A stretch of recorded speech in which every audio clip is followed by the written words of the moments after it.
Hi అండి, నేను మీ bone Srinu. ఇది కోడెంటికని సింపుల్గా తీసేయకండి. ఇది చాలామంది ప్యానాలు తీసేద్ది. కోళ్ళకి కానీ పక్షికి కానీ అంటే పావురాలకు కానీ చిలకలకు కానీ పిసుకలకు కానీ ఎంటుకలు ఊడిపోతుంటాయి. ఆ ఎంటుకలు మీకు ఎక్కడ పడితే అక్కడ దొరుకుతుంటాయి. బిల్డింగ్ల మీద కానీ ఇంట్లో కానీ ఎక్కడ పడితే అక్కడ చాలామంది టక్టక్మని ఎంటుకలు లాగేసేసి చెవులో పెట్టి తిప్పేసుకుంటారు. ఆ కోత సోపు క్షణానికి తిప్పేసుకుని దొరక తీరిపోయింది కదా అనుకుంటారు. ఈ కోడెంటుకలు అంటే అండి ఇన్ఫెక్షన్ సోకి ఊడిపోతాయట అన్ని జంతువులకు కూడా. ఆ ఇన్ఫెక్షన్ ఉన్న ఇంటికి మనం ఏం చేస్తామంటే నోట్లో పెట్టి ఉమ్మితే పెట్టేసుకొని చెవులో పెట్టి తిప్పేసుకుంటాం. దానివల్ల మన ఆ చెవుల్లో ఇన్ఫెక్షన్ సోకుతుందండి. నాకు తెలిసిన ఆవిడకి ఎక్కువగా పిచ్చికలు ఉంటాయి కదా ఎంటుకలు, అవి ఎక్కడ పడితే అక్కడ పెట్టేసుకొని చెవులు పెట్టి తిప్పేసుకుందంట. దానివల్ల ఏముందంటే ఆవిడకి సోకి ఇన్ఫెక్షన్ వచ్చేసింది. దానివల్ల చాలా వైద్యం చేయించారండి. చాలా బాగాలేదు ఆవిడకి. ఈ వీడియో నాకు ఆవిడ ఒకసారి చెప్పిందనమాట నాకు. సరే చేద్దాం అనుకుని కుదరక చేయలేదు. ఇప్పుడు చేస్తాను అనమాట అండి.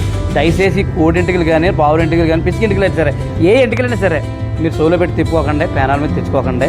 ఈ వీడియో చాలామందికి ఉపయోగపడే వీడియో అండి. వీడియో మీ ఫ్రెండ్స్ అందరికీ షేర్ చేయండి. అలాగే వీడియో లైక్ చేయండి. మన ఛానల్ని ఫాలో